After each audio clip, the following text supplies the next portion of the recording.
Hey guys, welcome back to Collecting Profit. My name's Anthony, and with me, as always, I have my co-host Michael over at Huddle Card Collection. And how you doing this week, Michael? Doing great. Once again, as you can see the background, we're not at the headquarters. Yeah, where are you at this week? I'm in Denver, Colorado. All right, Mile High. Mile high. That's what I like to hear, brother. With us this week, we have a very special guest. We have Greg Cherry of the Greg Cherry Show / Greg Cherry brand. What's up? A lot of cherries going around there, man. Yeah. Well, you figure you have to brand your name as much as you possibly can to get it out there. So, yeah. I know. Very true. For people that don't know, I actually met Greg while I was in training to become a professional wrestler back in the day with the NWA East. Greg is a former professional wrestling manager. You've also done some commissioner type work, amongst other things as well. You know, I know you know how to take some bumps. What was it that made you actually want to get into professional wrestling, Greg? So I started watching wrestling when I was maybe about 6 years old. I remember my dad getting the old VHS tape of SummerSlam 1992. So that's Nice. I ever watched. And the first match I remember watching, even though it was the main event, was Bret Hart and the British Bulldog. And that got me hooked. Started watching wrestling from kind of got obsessed with it for a long period of time, and that's really why I wanted to get in. That's awesome, man. Yeah, I was a Bret Hart kid growing up too, man. I like Shawn too, but I was always rooting for Bret, man. I always wanted to be that little kid that like he came and gave those little plastic glasses to. That like literally probably costed them like pennies on the dollar to get, but man, that would have been like the best thing to get as a kid. Oh, of course. I never made it to a front row of a show, even to this point. So it was never a possibility for me, but that would have been cool. Yeah, on the plus side, you've made it to the actual ring of some shows, so that's pretty cool. Yeah, that's more than the front row. Absolutely. Out of curiosity, what are some highlights, would you say, from your wrestling career, like in-ring career? From the very limited career that I had. Honestly, one of the biggest ones was the very last show I did, the one we did at the church.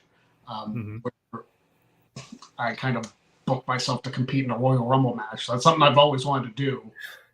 Even though I got my ass kicked for 2 minutes, it was still fun. It was still fun to be in that environment and get the cup promos. I didn't get to do a whole lot of it towards the tail end of my NWA East time, but doing that was a lot of fun. Absolutely. Yeah, you always had that kind of personality that, you know, you were always pretty good with the microphone. Which is because, like, you know me personally, I typically am not somebody who talks a lot. Like, stuff like this, I don't have a problem with it. But, like, in social situations, I don't say much of anything. Very true. It's almost like just with wrestling, like where you take like who you are and you just kind of amplify it. I kind of think that's what you do in these type of situations.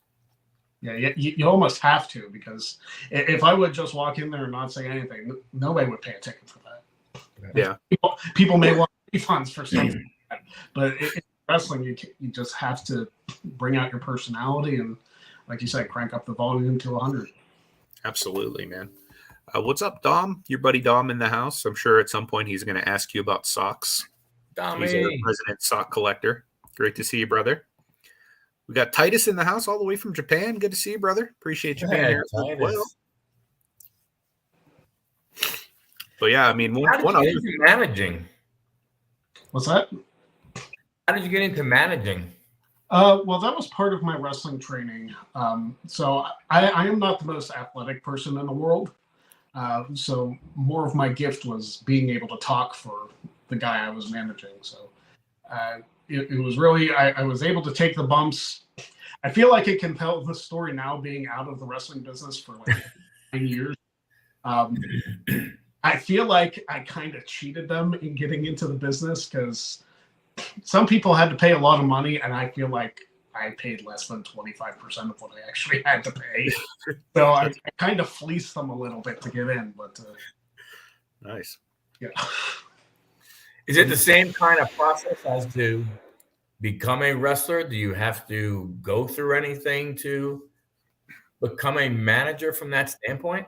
Well, you have to know how to take the bumps, because if you're just a manager and you don't want to take bumps, you're not really adding a whole lot of value to the show. Because anybody, I shouldn't say anybody can talk, but a lot of people can talk on their own, build their own personality. If a manager is taking bumps or adding anything to the show other than talking, then what are they there for? You don't really need them. So you have to learn how to take all the bumps and be used where you're needed. Speaking of which, like we were talking about, like Bret Hart managers taking bumps. I remember as a kid, man, I wanted to see Mr. Fuji just get the living crap beat out of him. Because all the time he'd be sneaking up on the side of the rope and hitting my favorite wrestlers over the head with his cane or whatnot. You know what I mean? So like I always wanted to see like that type of manager, like you're saying, for, you know, get his bumps, you know what I mean? And get what's coming to him after he helps his heel win or whatever. Yeah. And there were a couple that I got my bumps. There was a guy in RWA who knocked me down, and the guy was about 350 pounds at the time. And I took a splash, and I was like, okay, well, I've never done this before. This will be fun. It wasn't too bad, surprisingly. But it was something nervous. I was like, okay, 350 pounds, and he's going to jump right on top of me, and I just kind of have to lay here and take it. Yeah. Wrestling's weird. So as a manager, you don't have to take bumps like that every match, but is there a specific opponent that either you specifically wrestled or like one of your guys that you managed wrestled that got a bump off on you that you just like still to this day remember, like, holy hell, that hurt so bad? So it was in PWX. I was managing Peyton Graham at the time. Mm-hmm. And, it was sometime after the match where I got tossed through the ropes, and, you know, I'm not very coordinated either. So my legs got caught up in the ropes, and like I fell from the apron straight down to the floor on my back. That sucks. And you know, it's not like some of the rings we wrestled in, which were like 6 inches off the ground. No, this was about 2.5, 3 feet off the ground, falling from that height. It's like, oh, okay, that was. Yeah, and most indies don't use padding on the floor. No, because it was just like straight wood floor. There was no padding, no protection at all. Yeah, that was. And that's where you go and fake my ass. Exactly. who's never been in a wrestling ring or taken any kind of bumps has no idea. Mm-hmm. Just taking your first bump and realizing how hard that ring is. For me, like what was really the wake up call, like this isn't no joke, was the first time I hit the ropes. And I was like, oh my God, like I took my shirt off after training that day. And I literally all the way from like here at the armpit, like midsection to like the leg part where your leg hits off the ropes, just marks from those ropes, man, just from hitting them over and over and over again, you know. And people don't think of like even something like a rope being like that hard on the body after you're hitting it so many times. Yeah. I remember my first night of wrestling training that I took. I went home, I felt fine. The very next day, I woke up and every single muscle in my body hurt. Every single one. And I was fortunate that my parents had a hot tub. I just sat like trying to like calm my muscles down. I gotta go to work. I can't move anything. Yeah. The worst was whenever you're a trainee and you show up and you have to do like the physical stuff first, like maybe run laps around the building, do like up the hill stuff or whatever. Then it's finally time to actually do wrestling, and they beat the living crap out of you for 2 or 3 hours. And then after that, it's like, hey, let's I forgot the part where you actually set the ring up first. You know what I mean? So like before you actually do any of that activity, you like basically kill yourself setting up a huge heavy ring. Mm-hmm. After the show you wrestle, then you have to tear down the huge heavy ring. So it's like, man, like the next day your body literally is just decimated more so than just like the bumps you took. It's like, you know, like even just carrying one of the posts to the ring is like probably 100 pounds. You know what I mean? It takes like multiple guys to do that kind of stuff. I Big re- John in the house. What's up, brother? I remember carrying the frame of the ring, like the four sides of the ring, frame of it. And that was one of the heaviest things I've ever lifted in my life. Yeah. The posts weren't as bad, especially with two people, but like frame was, oh my gosh. And then having to like connect them all together after it's been like dilapidated for 20 years. Not fun. Set up a set of stairs that's like angled. And, yeah. This is the non-glorious part of indie wrestling no one tells you about, is like you basically are the labor force as a pro wrestling trainee. Everything that needs done, from flying for the show to setting up the rings to cleaning up the arena afterwards, is basically all done by the guys coming through training. Watching the bathrooms during the show. Yep. There's plenty of shows that I've even had to like work security for as a trainee. You know, if somebody's fighting, like actually go and separate them and stuff like that. Going back to like our bodies hurting after doing training. When I was doing a training session with Corey Graves, I remember one of the first things we did was 200 squats, like to warm up. Yeah. Things we did. 200? 200, yes. Holy crap. Yeah, and I had to go to work like immediately after that. I went to sit down and like, I don't know if besides breaking my leg, if my legs have ever been in that much pain. Yeah, man, it's rough. I know when I first started my training with Crusher, first day I walked in, it was me and a young kid that was like 16 years old at the time starting. And I think you know who he is.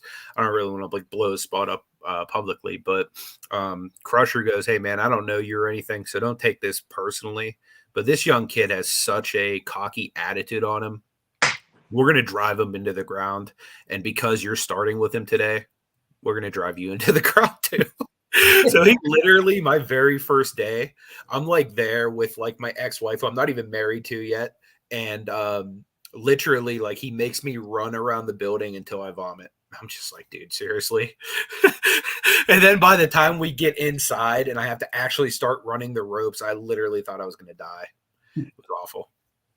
I know exactly who you're talking about. We have some fun stuff about him too. It's fun for us, not for him. Yeah, absolutely. We used to have WWE Finisher Fest towards the end of every like training session. It'd be like, as guys are starting to show up to the arena, they would hop in the ring, start warming up, going over their matches. And this same guy that I'm talking about that our trainer really wanted to go hard on, everybody would line up, start giving him stunners, tombstones, power bombs, RKOs, like any kind of like finishing move you can think of or you've ever wanted to do. Like you got in the ring and basically just like took it out on this kid. It was amazing. So it's basically like today when one of the young wrestlers calls out the old guys on WWE and all the the old guy, the veterans all come out and then they all hit their moves on him. Pretty much. That was a lot of fun though. Dom has a question. He wants to know, who were your favorite wrestlers, maybe growing up and then even currently? Well, Shawn Michaels is my all-time favorite. He always has been. As far as like current day, I would probably have to say AJ Styles is up there. I've always enjoyed Christopher Daniels. And as far as the women go, I elaborately sing the praises of Sasha Banks, Mercedes Moné. I like Bianca Belair as well. So many great women's wrestlers now that we really were. And now a plethora. It's awesome. So I got to ask you this question because you mentioned the name Bianca Belair. So I'm a big wrestling fan. Also, I usually have get-togethers at my house for all the PLEs. I don't get the Bianca Belair fascination by a lot of people because I just don't see her as, she just doesn't appear that great in ring to me. What am I missing? Are you watching her matches? Yeah, but I mean, she does her little handstand thing. She does her, I don't know. She just, I don't know. Maybe it's just, maybe I don't know what it is. I just don't, I don't know. I just don't see her as exciting in the ring and doing stuff. If I were going to give you a match to watch of hers that I think is excellent, it would be her and Sasha at WrestleMania 37. Probably the best women's WrestleMania match of all time. And I might be a little biased, but I couldn't find a flaw with that match if I tried. It was so good. I love that she can like use her hair in the match too. You know what I mean, especially if she works heel, then all of a sudden you have a weapon right there built in. Exactly. And the thing with Bianca, like, she's just such an incredible athlete. Yeah. And I think her personality like exudes. Like, I really enjoy her character. I think she might do more cool stuff as a heel. She hasn't been a heel for a while, but I think if you add that little bit of edge to her personality, like, that would send her even higher than she currently is. For sure. Out of curiosity, this is just like an out of left field question for you, but I'm gonna ask it since you're such a wrestling aficionado. Why do you think like a lot of these like better looking like wrestling chicks go for like lower to mid card guys? Like, I mean, obviously you got Becky and Seth, who's like a top card guy, but man, I'm seeing like a lot of these guys like the Ty Dillingers of the world, like nothing against him, but like, you think Roman Reigns would be walking away with those ladies, or like John Cena, obviously, with Nikki Bella back in the day. But what do you think it is with a lot of these like lower to mid card guys pulling like a lot of these really hot divas and like female wrestlers?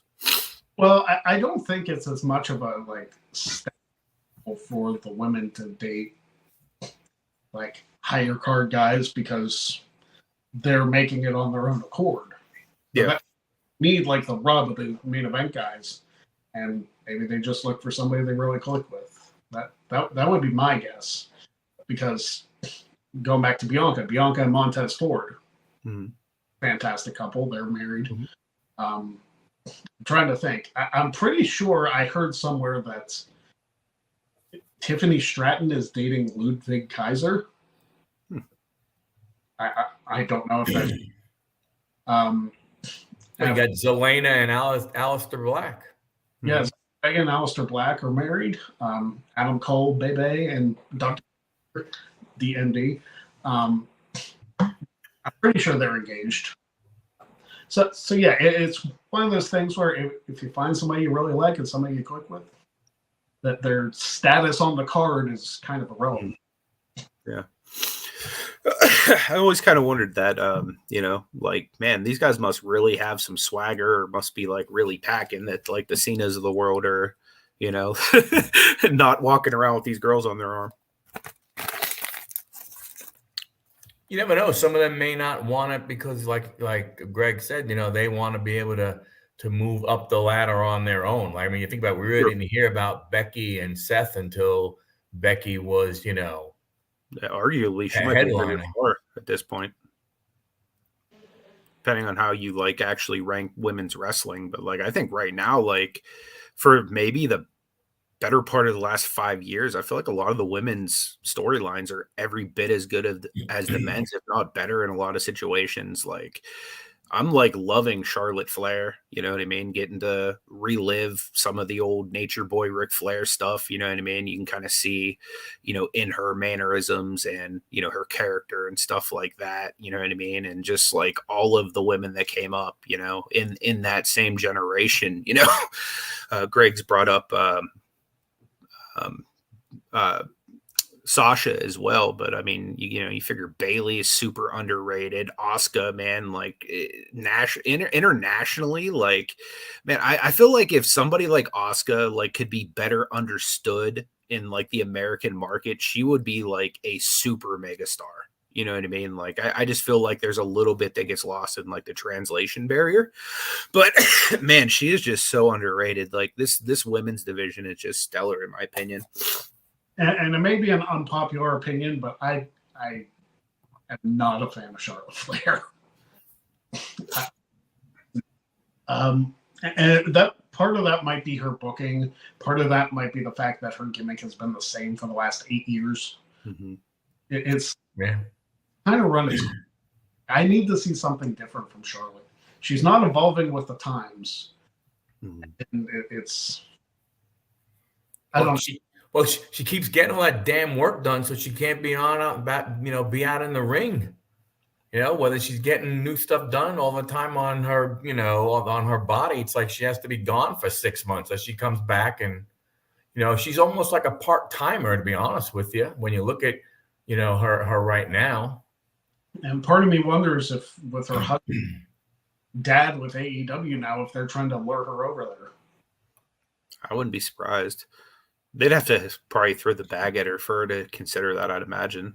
Just with the prestige and everything she has in WWE.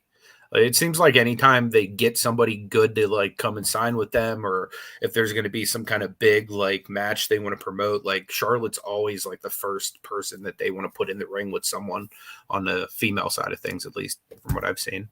So it seems like.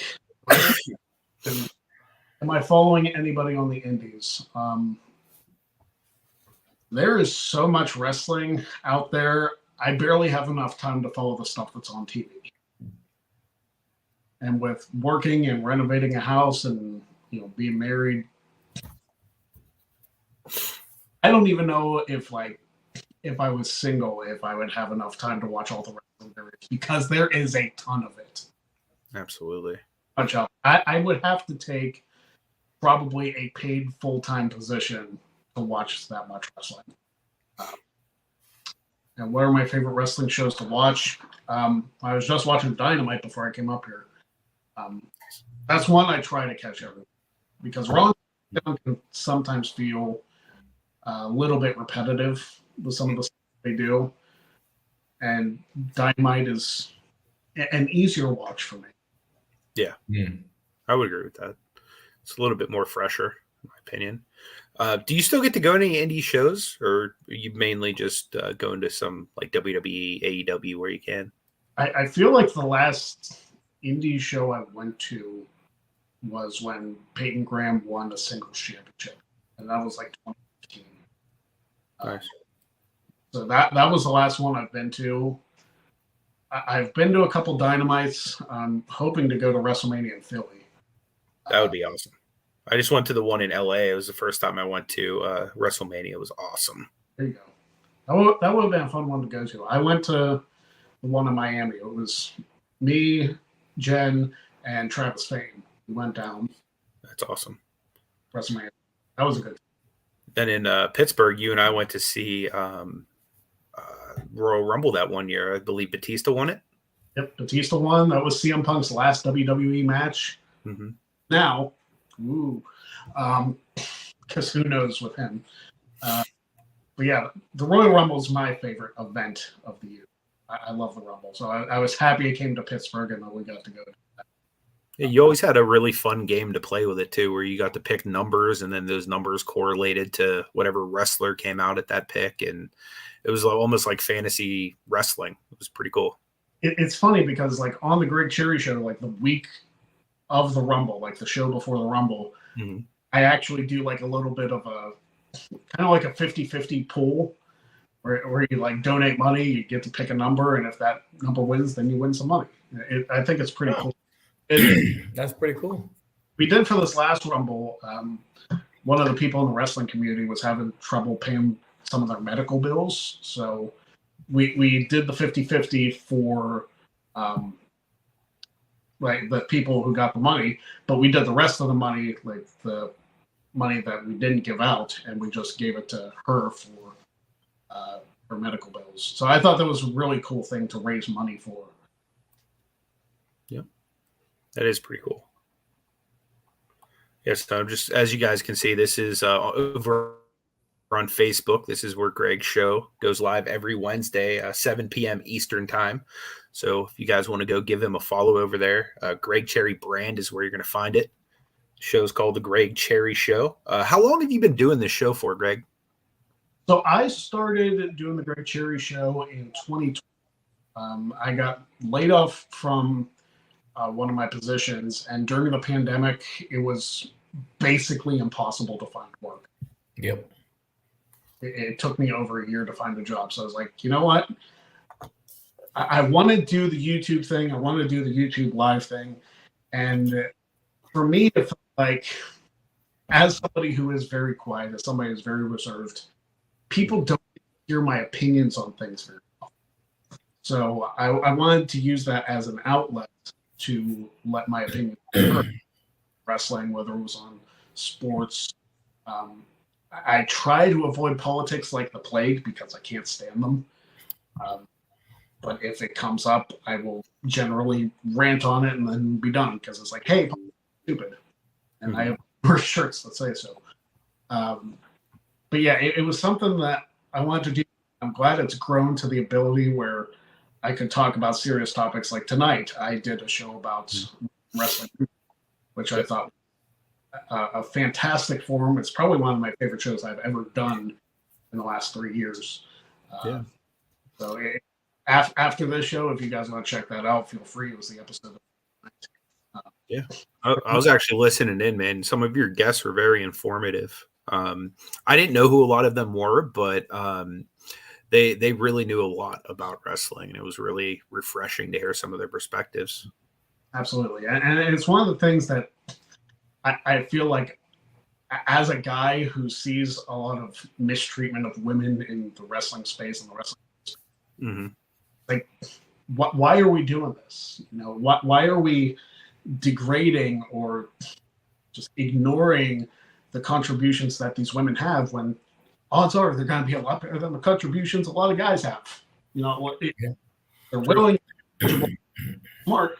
Why don't we let them show that off? Like, why are we trying to? I don't understand. Absolutely, totally agree with you, man. So as far as like the show on a weekly basis, I've noticed that you've covered a broad array of topics. I've seen you talk about the Steelers. I've seen you talk about wrestling. Is it more so like your general like interests, like wrestling, sports, that type of thing? I know you also have done some stuff in the past with like the luck of the draw and game shows and stuff too. Are you incorporating a lot of that type of stuff into the show as well? Yeah, I figure that if I'm going to talk about something, it's going to be about something that I like, because why would I talk about something that I don't care for? So yeah, I do dedicate pretty much the entire way from like August to January is about football, and then that time is about wrestling and other topics. And it's a lot of fun for me to talk about football because both my co-hosts like football too. My co-host Jim is a Cowboys fan, and my other co-host Maddie is a Denver Broncos fan. So, you know, pray for him because yeah, he has it rough right now. But yeah, it's so fun to be able to talk football and talk to people about football who actually enjoy the game, because when you talk about football and people or don't follow it, it's like it drives me nuts. But yeah, I talk about that. I talk about the NFL. I talk about college football. Because I feel like I'm more into college football than I am, which is strange because being a Steelers fan pretty much all my life, being a Notre Dame fan is just, it's special to me because my dad's a Notre Dame fan, and we went to South Bend last year for the first time that we had ever been for a game. So that was pretty cool. That's awesome. Do you feel like it's easier for the college game to stay competitive for like the bigger schools than it is for like the NFL, like to stay competitive with like the free agency and everything like that in the modern game? Well, college football is weird because, especially with all the NIL deals that are, it's like the school. they're more competitive. And I'm kind of iffy on that because you're going to see so many players jump in the transfer portal because they're not getting what they want at this school, so they're going to go to another school to play. It's like, that's all well and good, but you're also in college to learn. So it's like, if you're not going to be drafted in the NFL, like, get a backup plan, because if you waste all that time and like transfer to schools and stuff and you don't get like a good education, it's. But also with college football, the games seem to matter a little bit more, because if you lose just two, you're not winning the championship thing. Yeah, that's what's rough, man. Like some of these big schools, man, just one bad game like can really just drop them down the overall rankings and can take you from being in like the national championship to just like some other bowl game, which I guess is still cool, but it's not like the big game you're shooting for. Yeah, it's the life of a college football fan is very rough because every single game matters. It's not like the NFL where some teams can make it with a losing record to the playoffs. Like you have to be top tier. Just one thing could cost them everything. Yeah, but if they don't get a hold of NIL and try and figure stuff out, I mean, it's just going to be, it's still free agency with no salary cap. Pretty much. And it's one of those things that they need to regulate it at some level. Like, they need to say, okay, Alabama, everybody's transferring there. We need to limit the amount of people because not everybody can get paid. Not everybody's got fit the amount of A, money, and B, like transfers that you're willing to accept, because otherwise pretty much anybody on any football team can go anywhere they want and it's just chaos and you won't recognize the rosters from year to year. True. Yeah, because even on the sorry, go ahead, Michael. I was gonna say, but don't you think in college football there are more people I think who root for the team, whereas you don't really necessarily get a favorite if you're a college football fan. And I think, when we become, pro sport fans, we have a team and then we have, we may have favorite players that don't play on that team. But I just wonder, I'm not a diehard, college guy where if I say, hey, Alabama is my team, if I went to Alabama and I'm for Alabama, I'm thinking, I don't really care whose name is on the back of the jersey because it's all about Alabama. Yeah, college football is more of a revolving door anyway, because after 4 or 5 years, you got to be there anyway. So you kind of have to root for the team because you don't know who's going to be on the team. But with the NFL, it is a little more solid, like who's going to be on the team. And yeah, people get traded away, people get released from their contracts, or they go to the practice squad or whatever the case may be. But you typically know who's going to be on your team in the NFL. For college, everybody has to fight for their spot because there's no roster limit. You don't have the 53-man roster in college like you do in the NFL. You can have like 70, 80 people on your college roster. It doesn't really matter. Dom, I'm not entirely sure how the NIL contracts work, but I do know that in the modern game, there is a lot of transferring. Think of a guy just like, Joe Burrow transferred, Jalen Hurts transferred because he was sitting behind Tua. Caleb Williams. Yeah. So, I mean, it's common, like especially if a kid gets there and he sees he's not going to beat out somebody or, not have a good chance to play, because if you're that talented, you want to at least get some kind of footage out there for the pros to see. But yeah, I would imagine. I don't know the full rules of it. I'm sure Greg probably knows a little bit better, being a bigger college sports fan. Do you know how that works, Greg?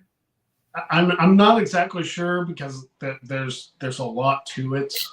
I know that there's one quarterback in college who started out at Notre Dame, went to Boston College, and then went to Pitt, and then ended up being a third-string guy at Pitt. It's like, if you transfer this many times and you're still the backup's backup, like, yeah, okay. So that it doesn't matter work for everybody. But like I said, the NIL thing is just chaotic. Yeah, for sure. It's some teams fine. Like, I'm a big Notre Dame fan, so we had Sam Hartman transfer with the NIL deal, and we expected big things of him. And the offense isn't exactly what we hoped it would be because they're sitting at 7-3 right now. So, but we still get like a decent bowl game, but nothing to write home about, you know. So you started following Notre Dame. Was it because your father was a fan of Notre Dame previously? Do you have any love for the Pitt Panthers or like the Penn State Nittany Lions, or just strictly Notre Dame? So my family lives out near Penn State. Like my family lives out near Penn State, so I don't have any hatred towards the Nittany Lions. I cannot stand the Pitt Panthers, though. What is it about Pitt you don't like? The first time I went to a Pitt game was actually Notre Dame was playing Pitt. And the college fans are just so arrogant. It was just an unwelcoming environment. It's weird to go into, Heinz Field, Acrisure Stadium when it's college and you're the away team, but when it's the NFL, you're the home team. It's a weird feeling. Yeah. Very weird feeling. But yeah, I've had no love lost for Pitt ever since. I can imagine. I haven't been to too many of the football games for Pitt because I've always been more of a Penn State fan when it comes to college football. But I've been to a bunch of their basketball games, and the student section there is crazy, man. Like anytime the other team has the ball and they're coming to shoot on Pitt's basket, they have like these people that are in like gold shirts that literally jump up and down, ooh, like just making like crazy noises trying to distract the shooters. So I can only imagine like when they're drunk at a football game after tailgating, how much worse it would be. It's not fun. Yeah, but a lot of them shouldn't be drunk at football because they should be underage, right? You would think. When my brother and I went to South Bend, like somebody got thrown out within like the first minute of the first quarter having alcohol. It's like that didn't take long. It's like there's barely even been a snap and you're already gone. Like, I don't know if like Notre Dame's a dry campus, but it's one of those things. Aren't they like a Catholic school? Yeah, Notre Dame's a Catholic school. That's what I thought. So they very well might be a dry campus, especially if they're like rooted in like biblical principles. Yeah. So it's one of those things where it's like, man, if you're gonna go to a game and you know the rules, especially like if you live around there, why risk it? Why waste your time getting thrown out of something when you can just sit there and enjoy the game? Because that's what you're there for. You're there to enjoy the game. For sure. So many clips on the internet of people fighting at NFL games or college games. That's like, this is why like some people, the people that can't handle their alcohol probably shouldn't be in those types of situations. In your opinion, what sport has the biggest jag-off fans? I would have to say it's either football or football, like either throwing or kicking. Yeah, probably true. I'm not a big soccer fan, but I know I've heard stories of like murders happening. Like, listen, I love American football. You will not see me beat the crap out of somebody because of the game. And we've seen Unless like they're wearing a Ravens jersey, right? Just kidding. They're terrible this year, so it's fine. But yeah, it's one of those things where it's like something like Bottlegate when the Browns had that like 20 some years ago. Yeah, that was probably one of the uglier. I think it was the Browns and the Jags who were playing in that game. And the Browns lost their chance at the playoffs because the referees reviewed a play 2 plays earlier, and they shouldn't have been able to do that. Yeah. Seems like the Browns' luck, though. I mean, it really does. I mean, listen, they're 5-3 this year, even though they lost to the Steelers in week 2. Yeah. But I mean, honestly, I account that to Nick Chubb going down because honestly, they looked dominant in the first half of that game. I think Chubb went down. It was like the wind just went out of him. Well, more than the wind, like his knee went out of him. Like, it was a nasty injury. Like, absolutely. I'm glad they didn't replay it on TV because, like, I just heard the crowd because they showed it in Acrisure, and like the collective gasp. Like, I can still hear it. It's kind of horrifying, honestly. Yeah. You know, it's a bad injury when an entire stadium of people gasp like that. Yeah, and it's like we don't care if you play for the other team or not, dude. We just hope your knee isn't like completely destroyed. Yeah, when that many Pittsburghers like actually care for a Cleveland Brown, you know something serious just happened, or vice versa, because there's no love lost between those two teams. You know, being a huge Cavs fan, I get ridiculed every time I go there for loving the Steelers.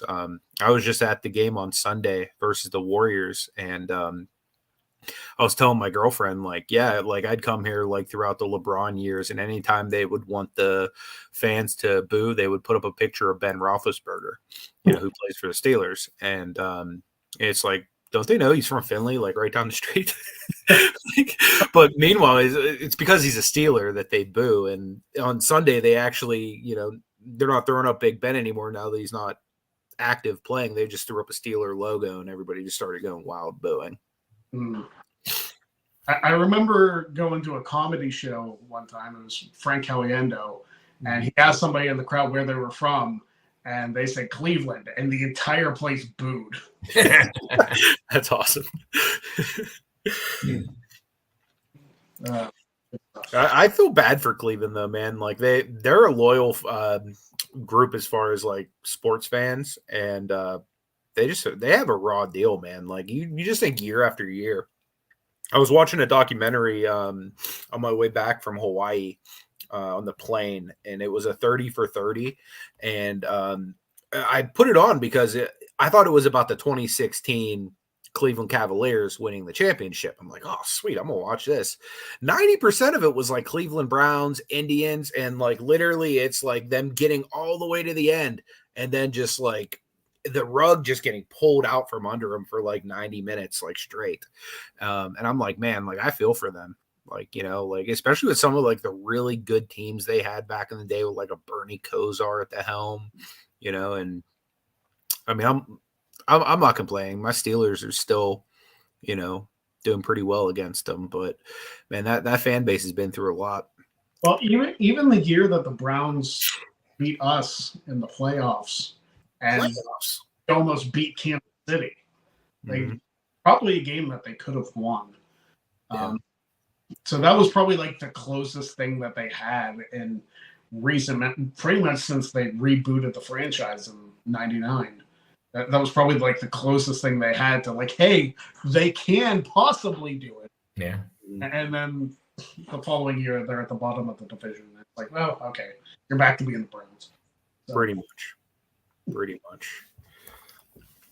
So, what's your favorite thing that you've done with the Greg Cherry Show so far? Do you have any like highlights or any favorite moments in the run?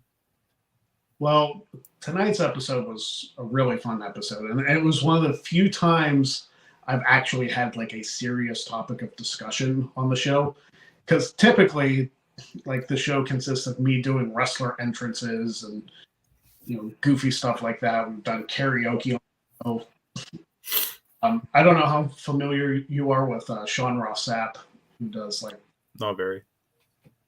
Yeah, he does like wrestling media coverage for the website. I had him on the show, and I went to do a Val Venus entrance in front of him. Like complete with a towel and everything. Nice. Oh, the towel just was not cooperating. So not only doing the entrance, it's like, okay, well now this is completely screwed up. So then, did you lose your Valboski and your cherries? Yeah. Nice. Yeah, I've seen a lot of your TikTok videos with you doing like the different entrances and stuff, and a lot of your just like general wrestling knowledge ones, like the series you did of can you get 5 Royal Rumble winners and 5 superstars, and just random guy comes over your head. And like literally, it's like, oh yeah, no rumbles. This guy had 2 rumbles. This guy had. It's like, off the top of your head, you just randomly know who had a rumble, who hasn't had a rumble, how many rumbles they've had. Like, just your general knowledge of like overall wrestling stats is like pretty impressive. I mean, I was wrestling trivia champion for 5 years, so and the Royal Rumble is my specialty if I had to pick one. So. Yeah, for sure. Sat down during my stint of unemployment, and I sat down and watched every single Royal Rumble match and graded them and ranked them accordingly. So the worst 30-man match I think I ever saw was the 2012. That one was bad. And then surprisingly, I did not rank 1992 as the highest. It was. I was going to ask you if was 92 the best with Flair getting the title. Yeah, I can bet I had the 2020 men's as the best, the one that Drew won, and okay. Brock whooped half the field before he got tossed. Yeah, that Flair 92 one, man, that was a special one. I still have a Ric Flair DVD set from. God, I bought it at like the CD warehouse back in the day. And it has like, that's one of the specific matches it has on it that I've seen like, God, dozens of times. I must have bought that DVD when I was in high school. But man, that 92 Rumble match was special, man. So many Hall of Famers in there. You know, and the fact that like Hogan and Flair, who like were like the 2 biggest guys for the longest time, finally like both competing for, you know, in the same match finally. Yeah. It was pretty cool. And he still holds up to this day. It's amazing after 30 years that that type of match and the importance of that match. It's absolutely so good. Yeah, absolutely. So what would you say moving forward into the future? Like, what are your goals as far as the show goes? And do you have any other aspirations that, you know, you might want to see come out of this? You know, one of the things that I really want to see come out of like the brand, the Greg Cherry brand, is I started doing, I should say started, like I experimented a couple weeks ago with doing Luck of the Draw as a live show.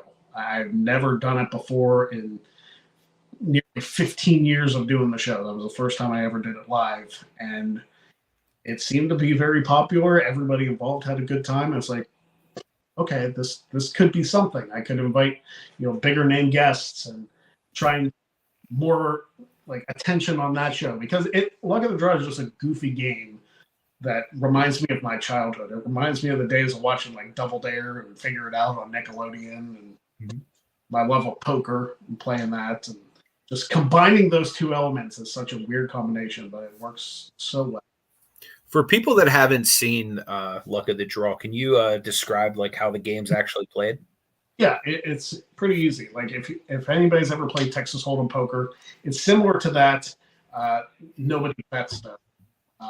Basically, you just choose a pair of cards that are down and just hope you have luck that you don't have the worst hand. Because if you have the worst hand, you get something dumped on you, whether it's bottled water, whether you get eggs smashed on your head, or an entire bottle of chocolate syrup. So, Michael, did you bring your chocolate syrup for this demonstration? I did. Okay. Just making sure. I think there's some palm olive by the dishwasher. It's clean you up if you had the chocolate syrup, but it probably wouldn't do any good. It's really cool, man. I have seen some recordings of you doing the Luck of the Draw, and it always looked like a lot of fun. Never had a chance to actually do it with you, but it does look like a blast. Now, is that a game you actually created yourself? Yeah, I created while I was still in college, because I was thinking one night, you know, playing poker's fun. It's like, I feel like there's a different way to do this. So I started out being like, oh, well, what if I just don't like have anybody bet and the highest card wins? It's like, oh, that could be cool. But then I turned back into my love of wrestling. It's like, well, wait a minute. what if I flip that and instead of making it the highest card wins, what if I make it an elimination game and the lowest card loses? So I turned into that. And then I briefly experimented with what could I do as like some sort of punishment.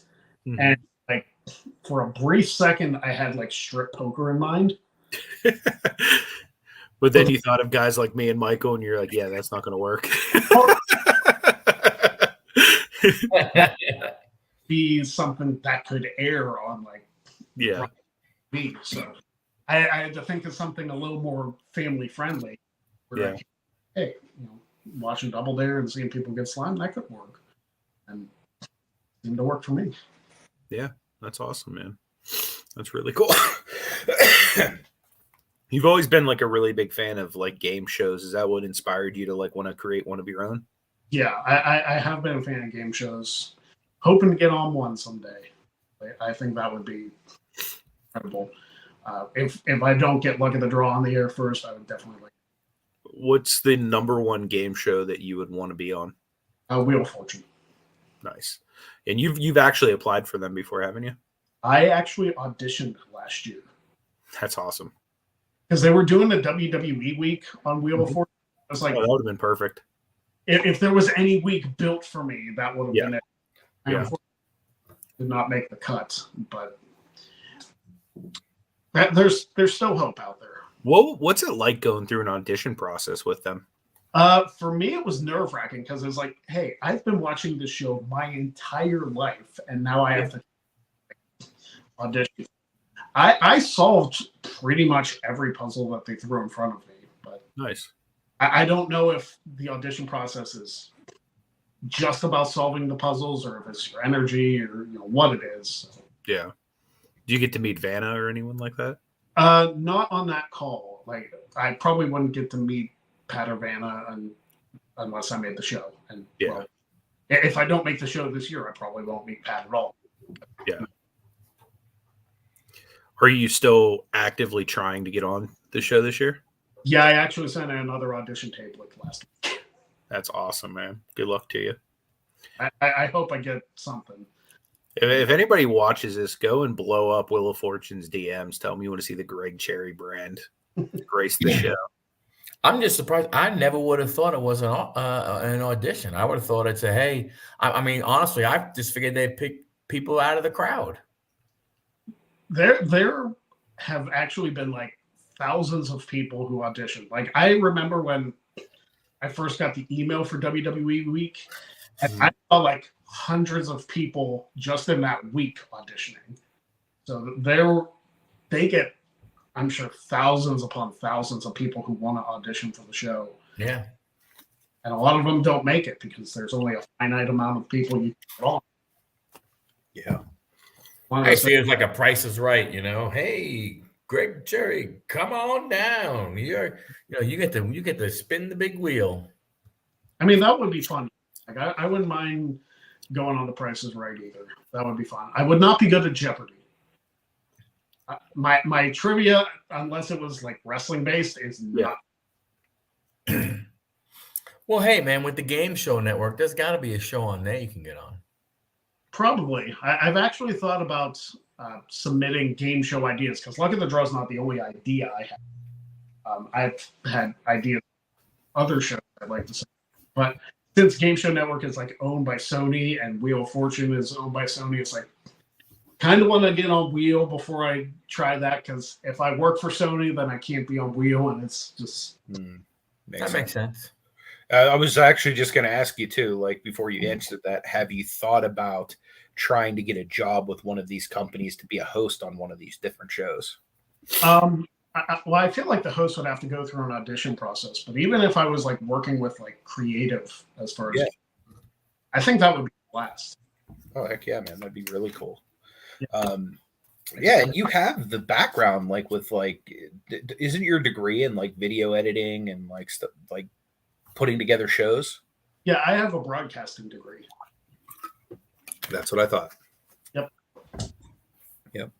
Is that just out of curiosity? Because fun fact, like I've been putting around the idea of potentially getting into some kind of like broadcasting area too. Is that degree easy to get jobs with? Considering I haven't had a job in broadcasting. So then, yes. Gotcha. Yeah, because I was literally like, I was just looking through some stuff the other day on the internet, and this thing popped up. Myron Cope, his family is putting together some kind of scholarship over at Point Park, which is like right here in Pittsburgh. And the thing that caught my eye is like if you have a podcast, you can get a scholarship if you're a podcaster that applies for the broadcasting department. And I'm thinking, man, that'd be awesome because like I do this for free. I mean, like the channel makes a little bit, but if I'm making like 20 to 30 bucks a month, it's basically a loss if you factor in all the stuff I actually do on the channel. So like being that I do this for free, like I would genuinely like to maybe make a career of it, but you're probably the only person I know that actually has a degree in the field. So it's very competitive. Yeah. Well, I also haven't tried to apply for many jobs in broadcasting because right out of college, I was offered a job and figure is like, hey, somebody wants a job. I'm going to take it. And then just led me down a completely different career path. So yeah. I mean, things where I wanted to be involved with broadcasting, but it just never panned out the way I thought it would. Yeah. A scholarship does sound cool, but I feel like I curse too much on my show. For sure. Especially talking about Matt Canada. Yeah.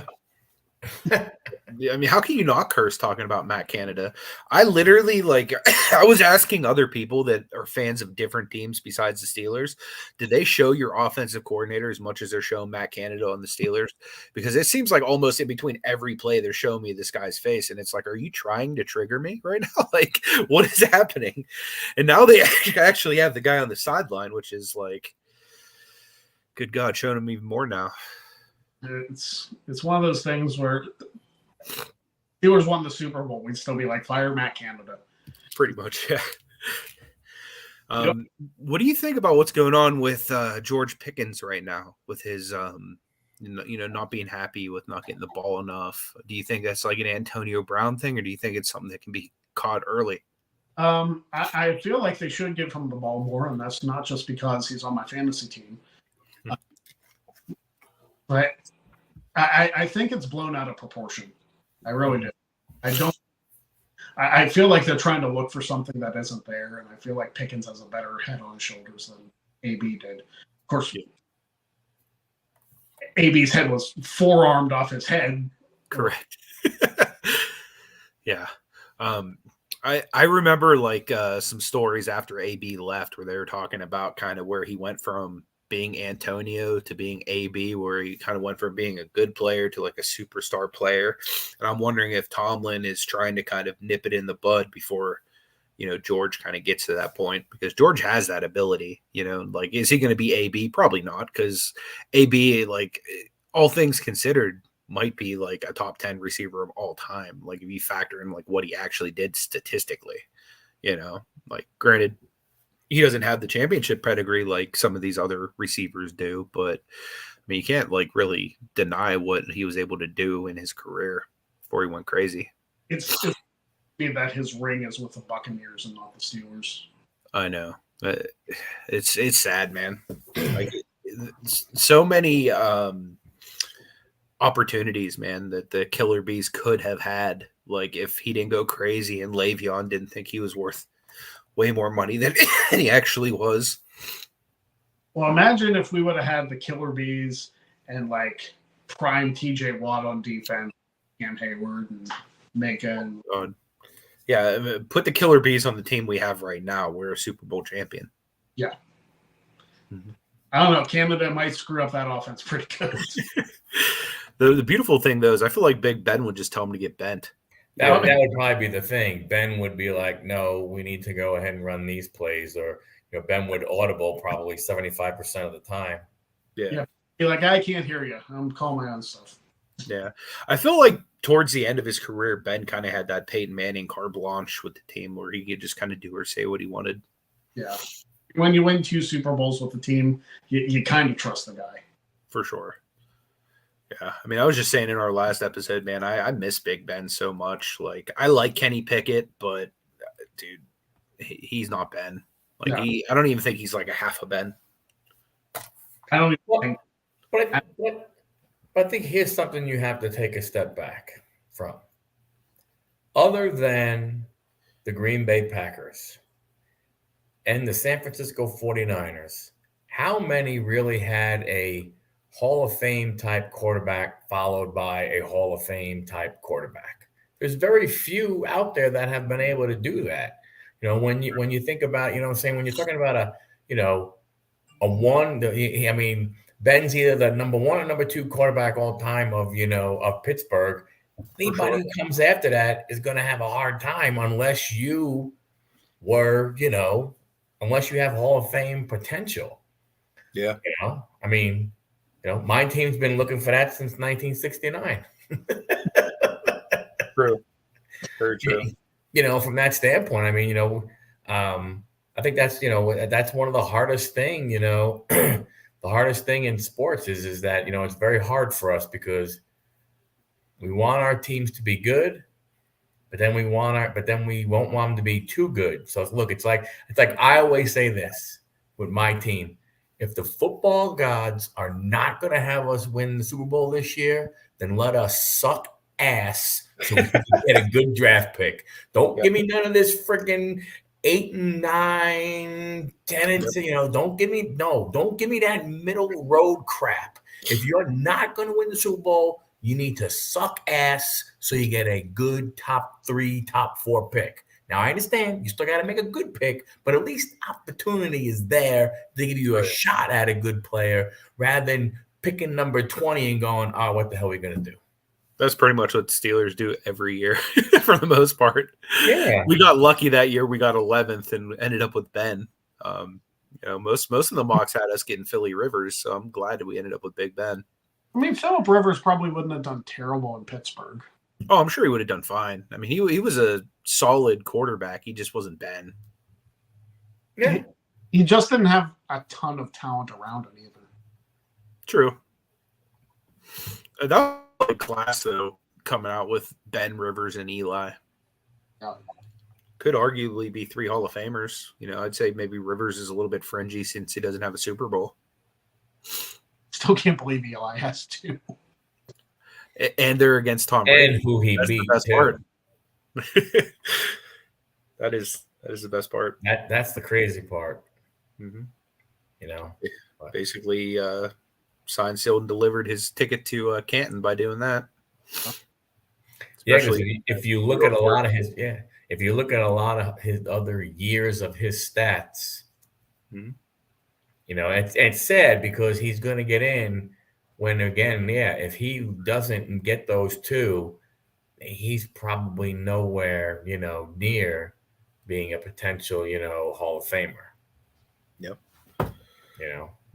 I think the market helps too. You know what I mean? Like the Giants are a reasonably popular team just being in the New York, Jersey area.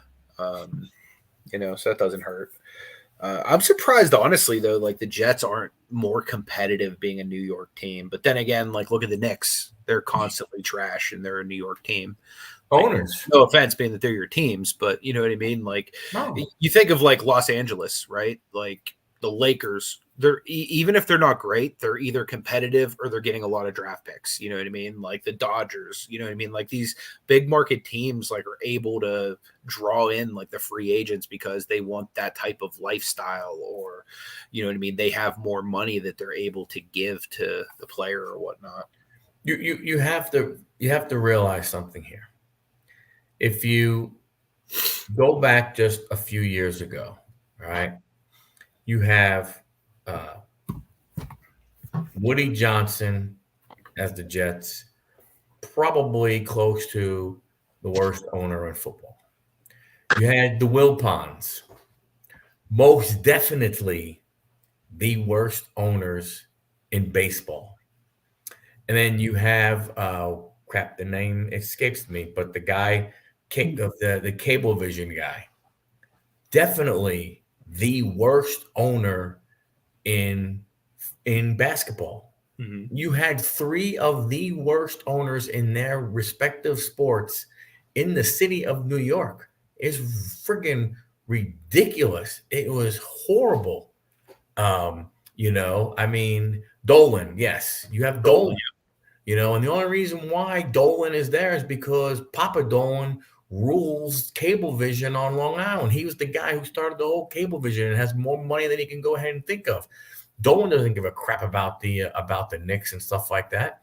I mean, so you got to realize where you were. That's what made it so frustrating being fans of those teams. Because you're like, you guys act like freaking small market teams, for crying out loud. You're in the friggin', number one, number two market in the friggin' United States. Get your asses together and do something good. But it's like, I was going to say, Dom, I agree that they are kind of turning it around there, but they're just like notoriously like not good teams, like, or underachieving teams for being in that market is what I mean. Now, obviously it could have something to do with the ownership and the front office and stuff too. But, just the draw to New York City, just the draw to play for the Knicks, you know what I mean? Like, I feel like it should be, for example, my team, the Cleveland Cavaliers, our best player, Donovan Mitchell, has already said multiple times in interviews he wants to go play for the Knicks. You know what I mean? So it's like, there's nobody outside of somebody who grew up in Cleveland that is saying, hey, I want to go play for the Cavaliers. You know what I mean? Like, nobody. Like it's funny. Like my girlfriend just took an assignment in Cleveland, and every single person's like, "Why the heck are you going to Cleveland?" You know what I mean? It gets cold there. Like there's nothing in Cleveland. So like I'm surprised that some of these like bigger market teams have such a hard time keeping it. But it's got to be ownership. When you look, forget the Mets, forget the Jets. Look at the Knicks. They play in what is considered the mecca of basketball. They play in the Madison Square Garden. So many events have been there. It's one of the most prestigious arenas, or to go ahead and play in. Mm-hmm. They can't, when they had friggin' a cap as big as probably anybody had ever had in NBA, they were able to get Amari Stoudemire. Oh my gosh. I mean, that's what they were able to get. LeBron, I mean, LA, he went to, but LeBron, look at LeBron, they couldn't get LeBron to come there. He's such a basketball historian. You would think putting that uniform on, playing in that stadium and everything like that, the potential that he could have done of turning that organization around, he was like, nope, ain't going to happen. I'm going someplace else. It's 100% for the Knicks. It's ownership. I mean, Dolan's a piece of crap. He gets if people are at the park and they're screaming at him, sell the team, you're this, you're that. He calls security over and gets them thrown out. He gets them thrown out. I mean, my gosh, if the guy did that, if the guy who owns the Oakland A's did that this past season when they were selling that, he'd have 3 fans show up at the game. What's up, Sean? To begin with.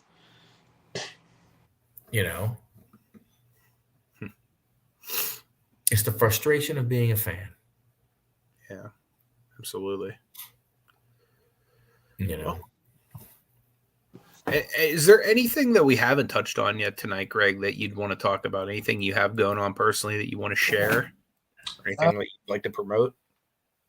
Not really. I think we touched on pretty much everything. Wrestling, sports, my channel, Luck of the Draw, game shows. We pretty much covered the gamut. Cool. Well, I genuinely appreciate you giving us the time this evening, man. It's been fun catching up with you. Yes. And guys, if you have not yet had a chance to go over and follow Greg, please do so. Show him some love. Say hi to him when he's live. Let him know you're there to support him. But yeah, we genuinely appreciate you. Next week, we're going to be live on Michael's channel. We got a pretty good guest coming on. Pretty excited about that. We have the CEO of Veriswap, Raymond Lee, coming on with us. It's going to be pretty awesome. So, very, very nice. Again, guys, we appreciate you. Thank you very much, everybody. God bless you. Pieces.